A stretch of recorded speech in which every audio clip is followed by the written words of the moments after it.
You got anything clever to say? What? You got anything clever to say? I once dated a girl that had an alligator mouth with a hummingbird brain. Just let it go.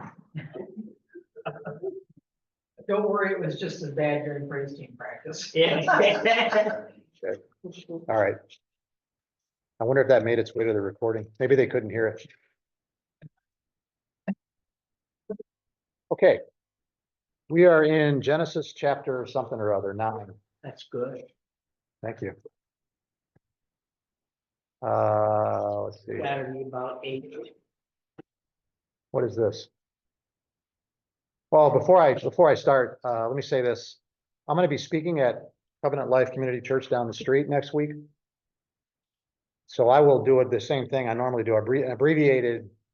When they used to be on the other side of town, I would do it over Zoom feed, but since they're right down the street, I'll come in, we'll do Sunday school till 10 o'clock or so, finish a little early, and then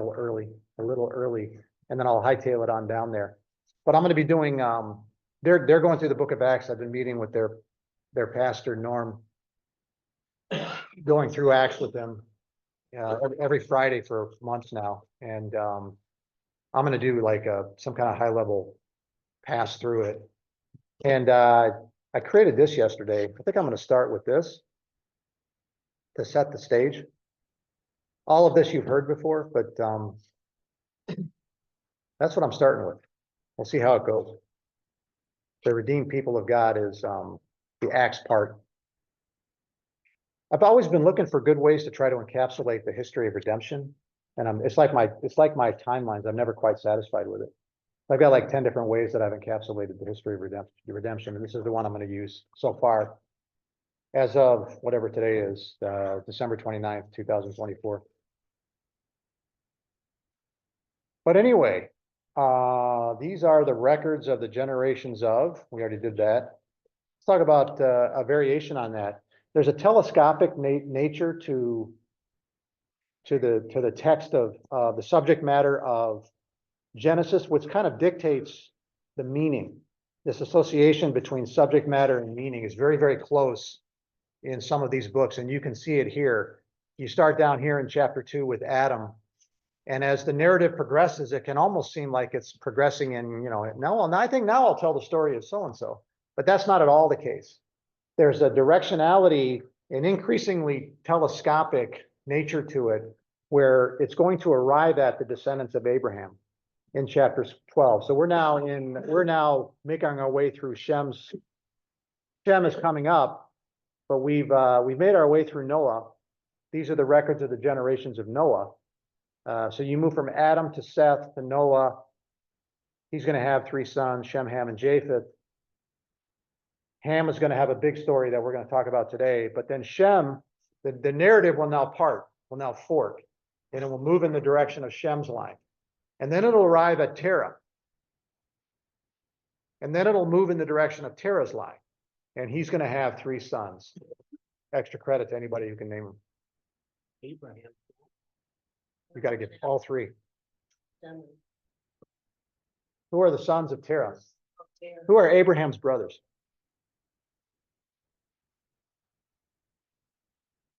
You got it, Mike? Nahor and Haran. Those are the 3 sons. One of those 2 had a son named Lot. Abraham will end up with Lot down in Canaan. But that's where it'll go from Terah to these 3. And then it's going to, once again, telescope into Abraham's line. And then it'll go through Isaac and then to Jacob. And now Jacob and Esau. And then Esau, it forks at Jacob and Esau. And it goes in the direction of Jacob. And then we have the 12 sons, the patriarchs. And we'll have a whole bunch of mess with them until we get to Joseph and the story of him going down to Egypt. And then it's going to go in the direction of Joseph. And that's the way the book is going to end. But the important point of that is you can tell something about the importance of these people by the amount of text that they get. And so you can see here that just by looking at the chapter where Joseph appears, he gets 12 chapters. Is that 12 or 11? 39 to 50. That's 12.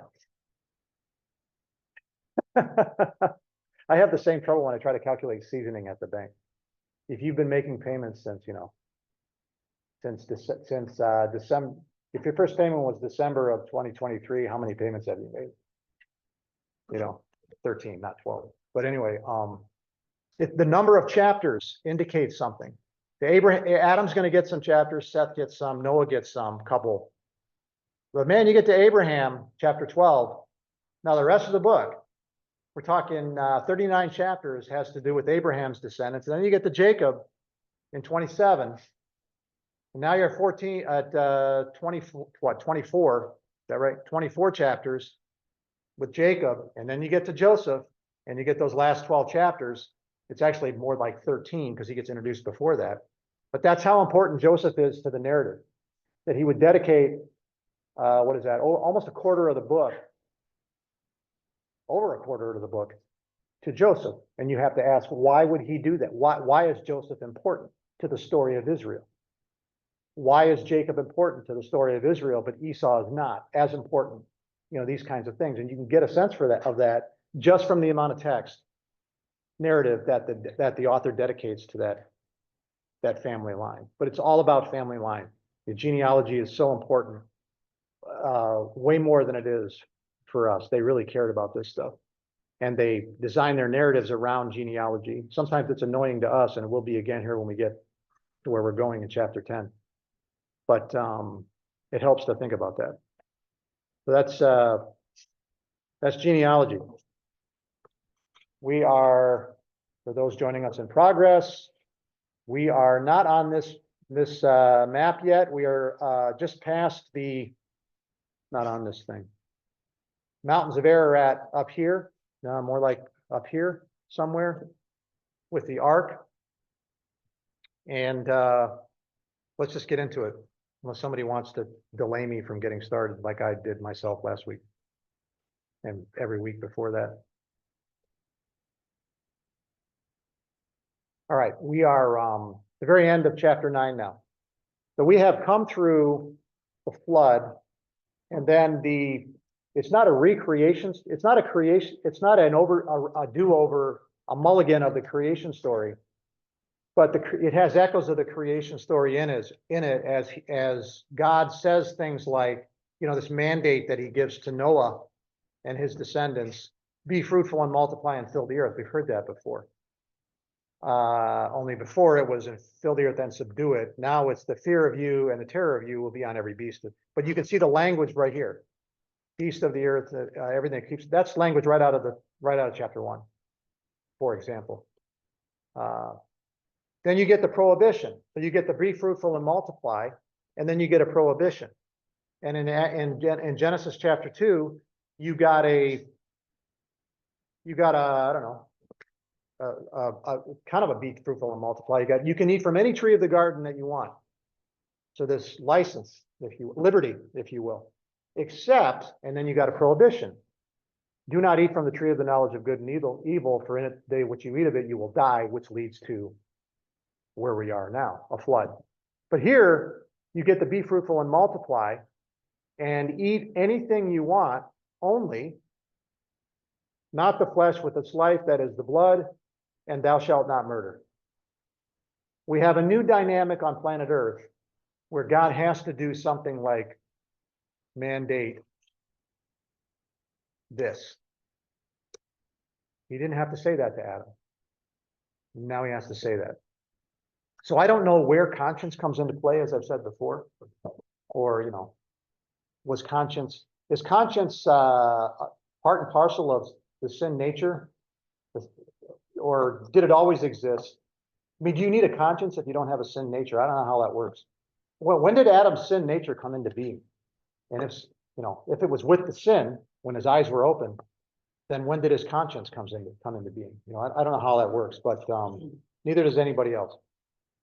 But anyway, the important point there being that man is made in the image of God, man and woman. And so therefore this mandate, this prohibition is announced by God, decreed by God, thou shalt not murder, which will of course be one of the commandments that God will hand down to Moses. Then we reach the covenant. And not only can you tell what's important to an author from how much text he devotes to something, you can also tell what's important to an author by how many times he repeats the same thing. And so you can see there in the red or the pink or whatever that is. I think covenant is used 7 times, 1, 2, 3, 4, 5, 6, 7 times in whatever verses, 8 through 17, so 10 verses, 7 times. Very, very important that he established a covenant. We talked about that last week. And then the sign of the covenant, the rainbow, which now has a perverse new meaning, which is the polar opposite of its original meaning in Genesis chapter 9. It has taken on a new cultural meaning. We can get into the religious nature of some things that exist today and their opposition, if you will, to the biblical narrative, the biblical understanding of these things. That's a summer probably. But anyway, that's the rainbow, what he calls the bow. And now we're into a curse. So we got a covenant, and now we're going to get a curse. The sons of Noah who came out of the ark were Shem, Ham, and Japheth. And all of a sudden he departs from Shem for the moment, whose genealogy will be the one that's traced, because he has something to say about Ham, the second born. Ham was the father of Canaan. Canaan. So he takes time out. He wants to tell a story about a descendant of Ham named Canaan. So immediately you have to ask, why does he care? Why is that interesting? Well, of course, if you've read the whole book, you know that Abraham will be called down into Canaan. And then the Israelites, through Joseph, will be called out of Canaan into Egypt. And then in Exodus, through Moses, they will be led out of the desert so that under Joshua, they can re-enter the land of Canaan, but now under the promise. And so Canaan, from the vantage point of Israel, the nation of Israel, in the context of this writing in the desert or whenever it was, is of primary importance. Why was the land taken away from the Canaanites and given to the descendants of Jacob? And the answer is going to be twofold. First of all, because God promised it through Abraham. You can infer from the narrative, why did he promise it to Abraham? Which still doesn't answer the question why he took it from the Canaanites. And the answer lies right here, post-flood, as early as Noah's grandson, Canaan. So that's the story that's coming up here in a minute. These 3 were the sons of Noah, and from these the whole earth was populated, of course. There's 3 wives in there as well, although they're no longer, I don't think they're ever mentioned again. Anybody I'm talking a lot. Anybody want to say anything about what I've got so far? By the way, welcome. When are you going back? I was gonna mention, if I could, something that I learned at school was, a thing called dispensations. I don't know, yeah. It talked about like, just the time period and like these, from dispensations, like, it shows periods of time in history. Yeah. Where God does new stuff, basically. Like God doesn't change, but he changes the way he relates with humans. So according to dispensations, or like the view, Adam got his conscience when the fall happened. He was like, he didn't have a need for conscience before then. So I think it was like an after effect of eating the fruit that conscience came into play. I think it was an after effect of knowing good and evil. And maybe that phrase is the moment. Their eyes were opened. And they knew. That's the way the narrative says it. Go back and look at it. The serpent says, for God knows that in the day that you eat of it, your eyes will be opened. Knowing good and evil. Isn't that the way he says it?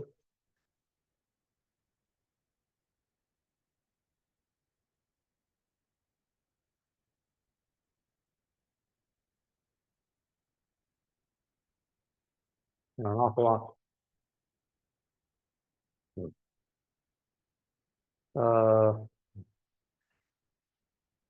Pardon me while I handle my OCD.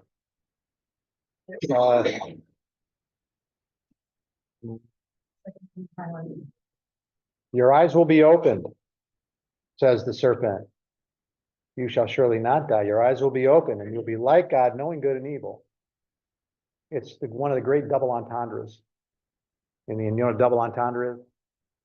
It's a word or a phrase that has two meanings intentionally.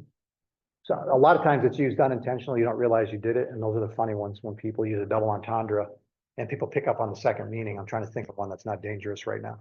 But they pick up on the second one and they laugh and everybody figures out the word or the phrase has two meanings. And that's the case here. So there's this great irony. Your eyes will be open. You'll be like God, knowing good and evil. That's true. They will. He's not lying. Part of it. This is true. Just not in the sense that he's communicating to them. When the woman saw, blah, blah, blah, she ate, then the eyes of both of them were open. And they knew something that they had never known before. And maybe that's the moment of birth. Conscience, whether it was latent, it was just invisible in there, never having been exercised, never having had opportunity to make its presence. I have no idea. But right here, that's an important moment in the history of the human race right here. For the first time, the human race knew something it had never known before. It's strangely represented by this idea that they knew that they were naked, but that has meaning way beyond, the bare words. That's a double entendre, the bare words, in a context about these two people being naked. But anyway, so go ahead and continue with your point. Well, it was just basically like, God gives responsibilities to man for him to fulfill. Like in a period of time, like when they were in the garden, it was to stay innocent. And afterward, it was like, I'm just saying what I was taught, which I do believe. But so they were called to stay innocent. God was like, stay in the garden, tend it, work it. And then they failed to do that. So they got their conscience, and like from Cain to the flood, it was their conscience that they had to follow. And like they had the choice. Now that they knew good and evil, they had to choose good or evil. And they ended up choosing evil. So it was them failing again. And basically, like, the dispensations are just God changing the way he relates to man, and men repeatedly failing to do the responsibility that God gives them. And till basically he comes back is just a way to summarize dispensations. So like it started with innocence and then it went to conscience, and this part he's establishing government with them for like men to take care of men and earth, like be fruitful and multiply, and whoever takes blood, their blood will be required of them. So like after the flood, God sets up government. Yeah, it's a little, you've heard me talk about this. It's a little systematic for me. And it's, so they have dispensationalism on the one hand, and there's more than one variant of dispensationalism out there. you know, you have an age of law, for example, and then you have an age of grace. You have God works in these ages and he sort of changes how he works. The problem with that, it implies that prior to that moment, he never worked that way before. And so the implication is that until Christ, he never operated according to grace. But of course, you're going to see grace in chapter 8 immediately when he makes the covenant to never again destroy the world. That's a covenant of grace. When he makes clothes, he drives Adam and Eve out of the garden, but he makes clothes for them. Is that not grace? I mean, you know, you never, it is not from any, making the garden and saying from any tree of the garden you may eat freely. Is that not grace? You know, so you know what I mean? It just gets really, really blurry to try to systematize it. It's not that I don't believe that at some point government came to be, but what was it before the flood? What was when Lamech talked, when they talk about Lamech building a city? Or did Cain build a city? Was there no government?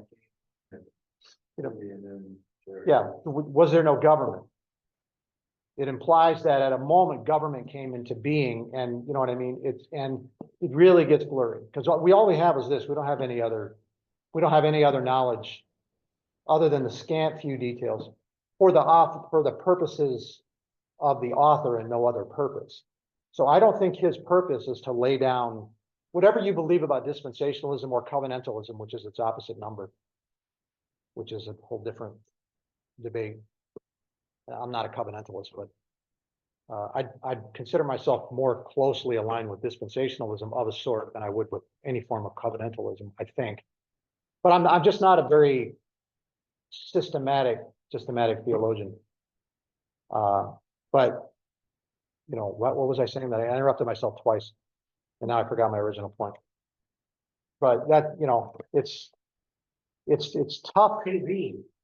Huh? Could it be that government, to some extent, has always been here? But at that time, God chose to use it as a means to express his relationship with man. He drove them to it. When he confounds the nation, when he confounds the people at Babel in a little bit, chapter 12, you're going to confound the languages. And he drives the people from each other. And they naturally set up these things just as a matter of survival. So I don't even know that it was necessarily God mandating something in that regard. He does it, and that's the way society forms itself. In these, there's a gathering together and a formation of these things that inevitably, that's the great libertarian dream is that we're going to have a society with no government, right? John Lennon thought we'd imagine no possessions in a song that uses the word imagine 6 times. Because that's the only place you'll ever see is in your imagination, such a thing. But with the libertarians, it's imagine no government. And my response is, if you take nothing but hardcore libertarians and you put them all on an island and come back a year later, you got a government. That's it. So, it just is, it's intrinsic in a communal people, in a social people to do these kinds of things. So before the flood, immediately after Cain and Abel, the story of Cain and his sin, the human race is going to, like a contagion, as I've said before, sin will now propagate with the human race. So when be fruitful and multiply now means also that with the multiplication is the multiplication of sin. And I would depart a little bit from God giving them conscience during that time, the age of conscience, is that what you said? Something in there? I'm not, this is not, all I'm doing is thinking out loud about these things. I don't have any settled thoughts on it. But I would characterize that as a time of no conscience. This statement right here, if you were gonna make a statement of psychopathy,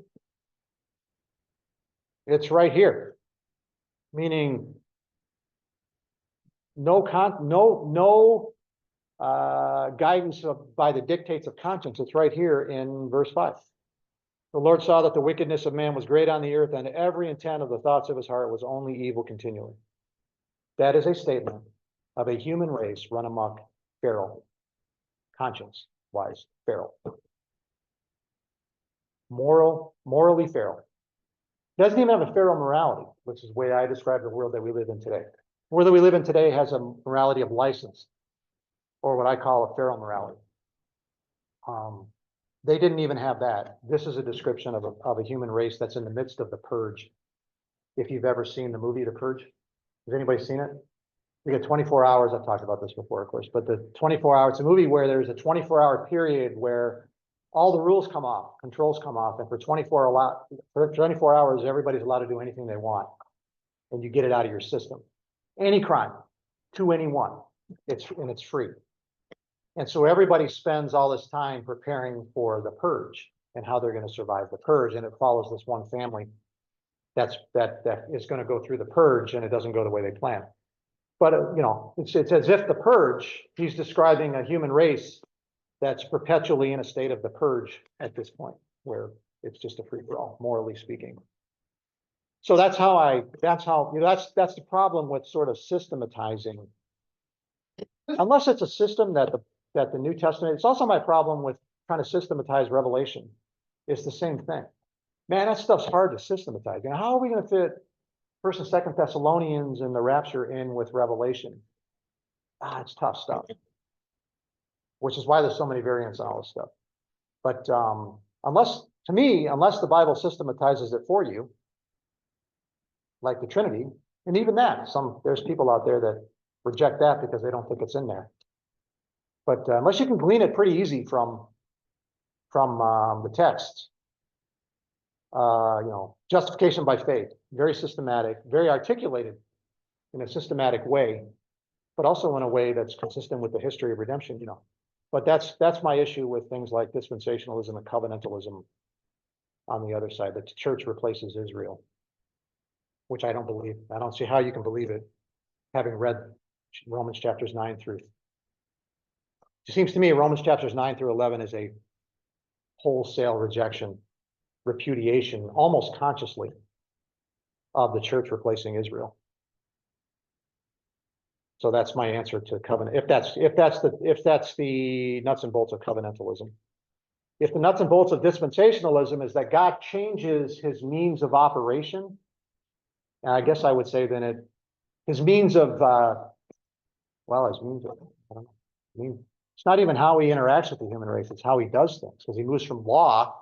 There's no question there was a period of the law from Moses to Noah. Paul much as says so. Actually, it goes earlier than that.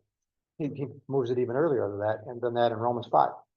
But it's not as if once Moses is obsoleted, abrogated with the new covenant in Jesus' blood, in Luke chapter 22, it's not as if law is vanquished. Law is not vanquished. Moses is vanquished. And there's a big difference. Gentiles would not be required to submit to Moses anymore. The kingdom of God proceeds forward in Christ and not in Moses. So even there, it depends on how systematic and rigid you are with the systems that you put in place. That's my answer to this. There are elements of dispensationalism that I think are on the right track. Yeah, once you get really systematic, systems tend to break, unless they're very explicit. All right, I just rambled. I don't even know what I said. I got to go back and listen to the feed again next Sunday. I'll listen to the feed, see if I still agree with that. Or I'm going to find a person who believes in covenant theology is going to light up my YouTube feed, like when I got lit up over Romans chapter 9. Jacob I loved and Esau I hated. That got lit up. So maybe this will be another one that's gonna get lit up. I don't know. Does anybody want to comment? Do you want to respond to any of that? No? Yeah, Okay. I think that whatever kind of system man comes up with is going to be um, limited to man's ability to create a system. But like you said, the Bible itself presents many systems. And I think that, it's worthwhile to look at what scholars have come up with, but we just have to keep in mind that the scholars are not God. They're looking to see what the truth of God's word is. Yeah, no, I agree with that. And thank you, Vic. And another good example of this is premillennial. This is a dispensational approach, premillennial. I wish Tom was here again. Premillennial, pre-tribulation eschatology. That's a very, very systematic. That's a very specific system about how things are going to unfold in the last days. And, it's not that I reject it. It's just like, man, I'm going to hold that one loose.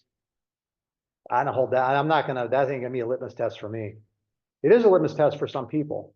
And I think even for those people, it depends on how far out of bounds they go. I'm not an amillennialist. We don't even care about these things. We're not studying Revelation. Let's not open those cans of divine worms, so to speak. All right, I've probably confounded the whole thing here. I'm gonna blame Nate. What I'm gonna do. I appreciate what you've said, because we really want to see the truth, and no matter what system or church we're in, even I think the sincerity of the people in that church or people that think of according to a certain system is how those people live. God sees how we live. He knows our hearts, and we know that he knows our hearts, and that's why we reach out to him to help us navigate through his word and apply it to our lives. Now, you may not want a non-dispensational person leading your church, or a non-premillennial, pre-tribulation person leading as pastor of your church. It depends on what kind of church you are, and that's fine. In fact, I think Pastor Dundor, when we got Don Gomison in 2008 or whenever it was, he's pretty serious about the dispensational framework. That might have been a litmus test for him. And so, I mean, you're not going to go wrong. I mean, those guys are very, very orthodox, But some of it is, how much disagreement are you willing to? So you get some guy that doesn't believe in dispensationalism. What do you do with him? Can he be a deacon? Well, according to some people, he can't be a deacon because it's incorrect theology or something. I don't know. I don't know. That's why I try to be a Sunday school teacher. Stop at being a Sunday school teacher, and now I failed. All those years, I successfully was only a Sunday school teacher, and now because of Mike there, I'm a deacon. All right, that's not true. I'm just kidding. Sort of. Let's go back to Canaan. I don't know if we solved anything right there, but I appreciate it's worthwhile in this context. There's lots of people that'll listen to this or see this, and these kinds of thoughts about that kind of thing are going through their heads because they thought about things like dispensationalism. Okay, let's get to the story of Canaan here. Finish off chapter 9. So now Noah begins farming. We get the statement in verse 19 that the whole earth was populated. It's not yet, right? He's thinking ahead. It's going to be, because the whole earth is populated, but it's going to be populated as a consequence of Babel, which isn't until chapter 12. 11, 12, Abraham 12. Do I want to look at this? I'm not trying to prove somebody wrong here. Should I look at it? Should I look at it? What am I thinking? Thank you. What was I, how many times have I said, no, chapter 12 is the chapter of promise? Like 10,000 times I said that. And I just read it this morning. Okay. I think it's because I thought it was in chapter 10, and this morning when I was reading it, it was in a chapter I forgot that it was in, and then I moved him one. All right, anyway. Let's see. Verse 20. Noah began farming and planted a vineyard. That's a little hint, hint. There's foreshadowing right there. He gets right to it, doesn't he? He goes from the whole earth was populated through the sons of Noah to Noah planted a vineyard. Gee, I wonder where this story is going. He drank wine and became drunk. Wow. We go from we go from the covenant, the everlasting covenant through Noah. How many verses is that? 1, 2, 3, 4. Go from the sign of the covenant between me and all flesh in verse 17 to verse 21. He drank wine of the vineyard and became drunk and uncovered himself. Oh, this is just like, what a train wreck. It's just like they get off the boat. He makes the great covenant, and then it's just immediately all the way uncovers himself inside his tent. And Ham, of course, that's not the part that matters. This is to be a story about Canaan. Ham, the father of Canaan, saw the nakedness of his father and told his 2 brothers outside. So he's going, hey, what are we going to do about this? We have to do something about this. Our father has dishonored himself or shamed himself or something like that. So he takes it outside to talk to his 2 brothers. But Shem and Japheth took a garment and laid it upon both their shoulders and walked backward and covered the nakedness of their father. So 2 of the brothers, I don't know what's going on with Ham. He tells his brothers. So Shem, I'm sorry, oh, well, I got this all messed up. Ham sees his father, goes outside. He tells his brothers, why I need to stop ad-libbing. Why is he telling his brothers about this situation? Could be, Is he laughing at them? Is he laughing at his father? Go ahead. could be that he's glad to see his father's dignity and his authority reduced through this action.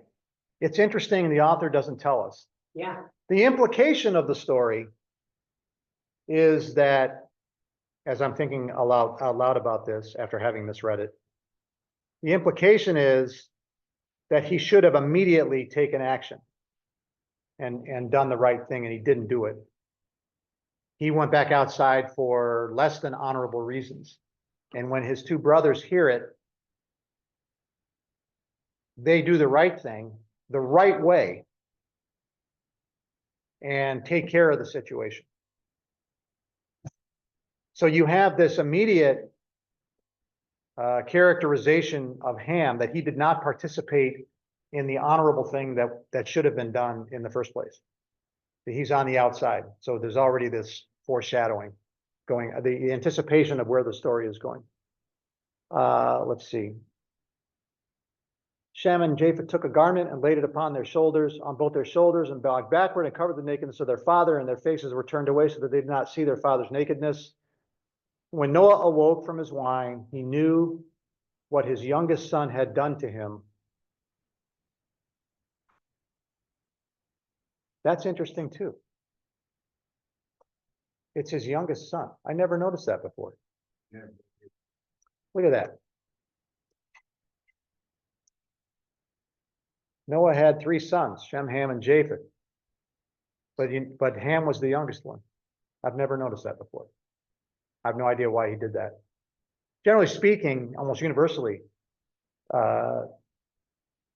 maybe it's an order of priority in terms of the story. Japheth is really ancillary to the story. The 2 important characters in the story are Shem and Ham, because Shem is going to be the descendant that is going to be the son that leads to Abraham. Ham is the son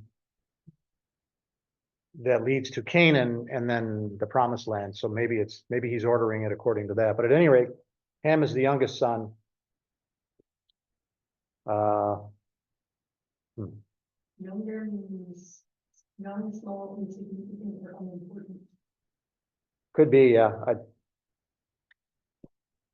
He's gonna be, this is gonna happen with Isaac. Isaac is going to pronounce a curse against Esau. So this is, how many of these are there? Are there only 2 of these? Well, no, there's gonna be, so there's this one where a person curses his own son. Then Isaac is gonna curse Esau. And then Jacob is going to launch into, at the end of the book, is going to do the blessings on all the sons, although it's way ahead. I don't know that all of those are blessings. Some of those, at least one of those is going to be a curse.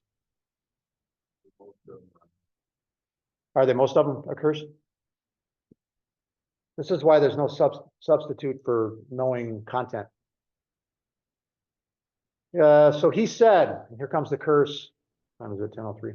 Cursed be Canaan, not cursed be Ham. Cursed be Canaan, a servant of servants, he shall be to his brothers. So there's his curse on Canaan, the son of Ham, and these curses are generational, and so are the blessings. And here's the blessing on the other son, Japheth. Both Japheth and Shem are given a blessing. Blessed be the Lord, the God of Shem, and let Canaan be his servant. May God enlarge Japheth, and let him dwell in the tents of Shem, and let Canaan be his servant. So Canaan is going to be the servant of 2 brothers, the descendants of 2 brothers. I don't know anything about Japheth and how that lineage played out. I probably will within a couple weeks, but not right now. But anyway, this is very important stuff because it's going to dictate the text. This happens a lot in Genesis. The text will now unfold according to the blessing and the cursing. And that'll happen over and over again, that kind of thing. So they're already telling you something about the direction, the character of what's going to happen in the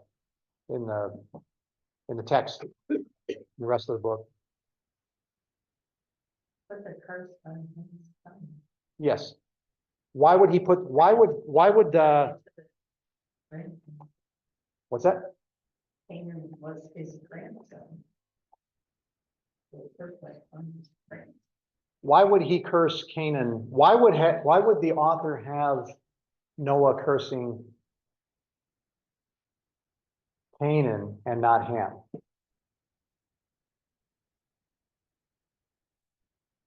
Like father, like son.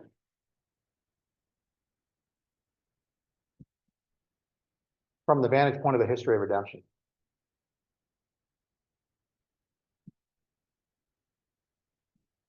What is the place of Canaan in the history of redemption? If we go back to the chapter that I couldn't get right a minute ago.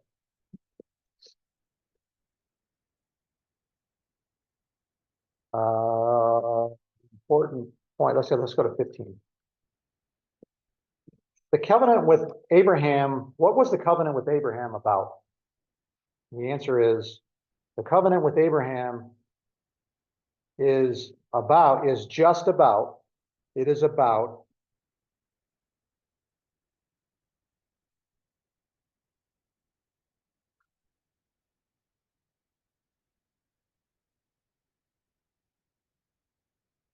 this right here. That's the covenant.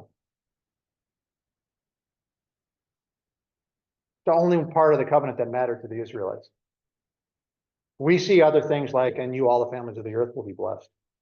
That's for later and for different people. As far as the Israelites, as far as the descendants of Abraham were concerned, and the Hebrews that came out of Egypt under Moses, this is the covenant.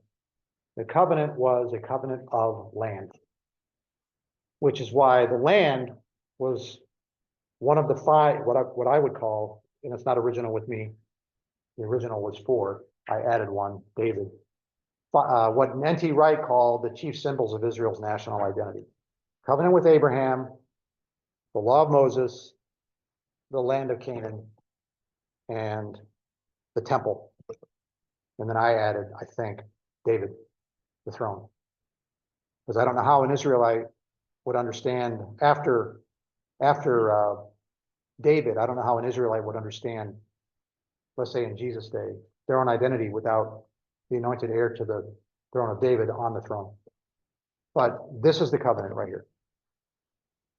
So this land that they were promised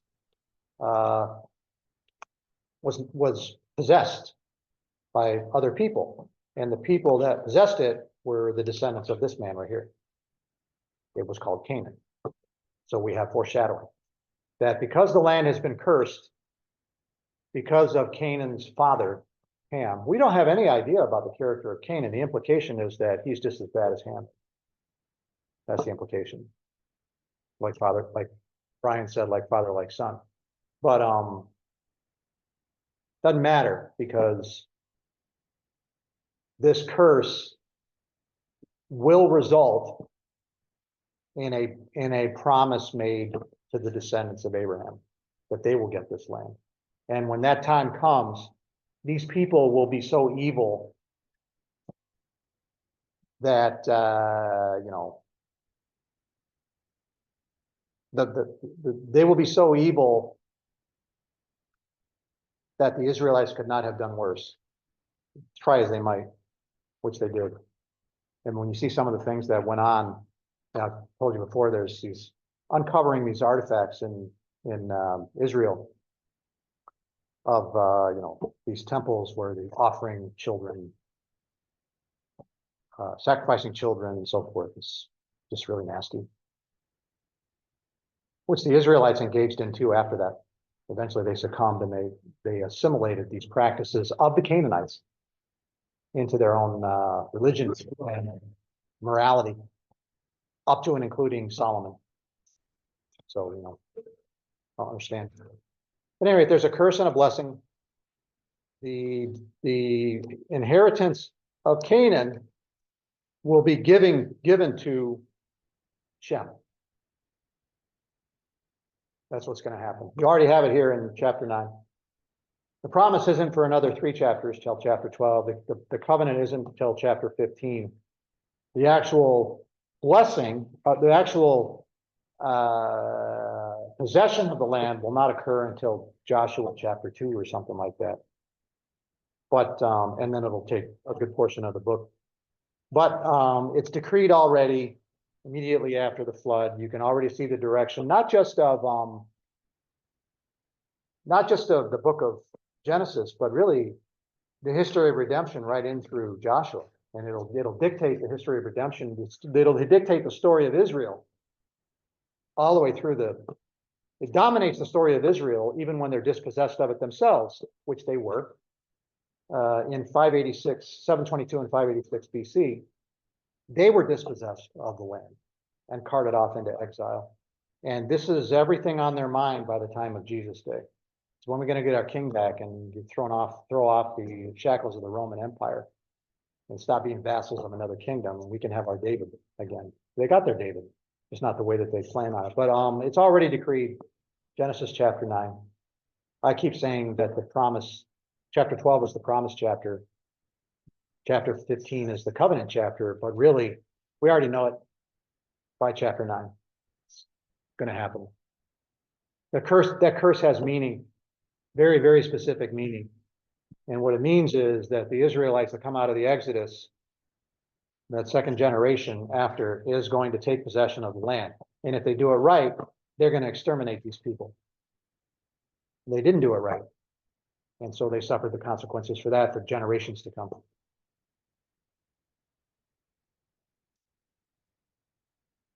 All right. The Canaan was born after the flood.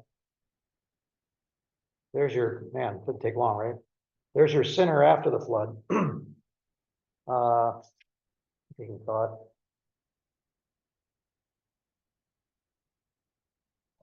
It's not a very pleasant picture of Noah. Blameless in his time. That's pre-flood. Blameless in it. Noah was a righteous man, blameless in his time, his generation or something like that.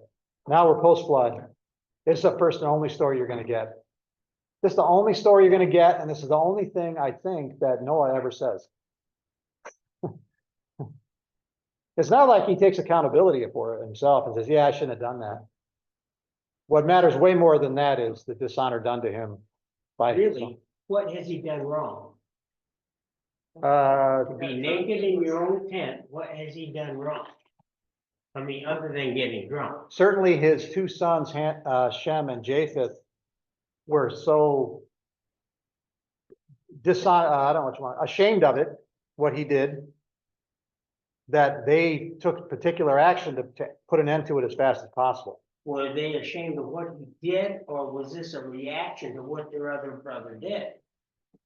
When Well, it's both. because It's both. I mean, they would have looked at him and go, what are you doing? And then they would have gone in and take care of business. Our father has dishonored himself. He has shamed himself, and with that, he shamed his family. Or something like, right? I mean, I don't know how else to read that. I don't, It certainly isn't characterized, it doesn't if have, I put in today's values in their century, is that what I'm doing? I don't know, if you take the average person out there who gets drunk and makes a fool of himself. But I think his problem was he got drunk. That's the whole, I mean, oh, you mean, yeah, you're not gonna find getting drunk ever presented in an honorable light in the Bible. I agree with that, yeah. The being naked in your tent, if he wasn't drunk, he probably Yes. would have taken care of Yeah. the situation It's the whole, myself. it's the whole thing, it's the whole thing, him probably laying there drunk, naked, unaware of what's going on around him. And his son Ham just walks out. Maybe laughing, I don't know. Calling in the brothers to come in. It's not like, I seriously doubt that as he said, oh my goodness, I don't know what to do about this, and he walks out. Hey, we have to do something about this. It doesn't appear that that's the case. I agree with You know, that. there's something else going on here, yeah. It's what you can fill in the blanks on it a little bit, just read between the lines a little bit, and it's very unpleasant. It's a very unflattering picture of both Noah and Ham, for which Canaan will suffer the consequences. Another thing that's interesting is the fact that where is Noah's wife now that? I mean, I mean, we don't even know whether any of the sons' wives' names. Yeah, that's We're right. told they have wives and that's it. Yeah, they're utterly anonymous, other than they're mentioned as And the fact that existing. too, I mean, Noah's wife. Where's Noah's wife? Wasn't in the tent when he was Yeah. drinking this wine. No, she got out of there, man. She's, that's something. She's gone, yeah. No, yeah, they're non-factors, other than being in the ark, they have no presence in the narrative, yeah. Okay, we gotta stop there. 10:16. And then we'll move on. I got probably a couple more things to say about 9, but then we'll move on to chapter 10. Again, I'll be down at Covenant Life for the service down there at 10:30, just like ours, so I'll be hightailing it out of here at 10 o'clock, but I'll plan on being here for Sunday school class. And thank you all for joining. How many did we end up with? Look at them all. We beat the Zoomers out, though. We have more in the class than we do Zoomers this time. We have 2, 4, 5, 7. We have 7 in the Zoom feed. All right, I'm gonna shut it down. Thanks for joining us. Appreciate Okay, it. bye. Thank Thank you, you. Gary. Yep, see you, Gabe, Naomi, Nate.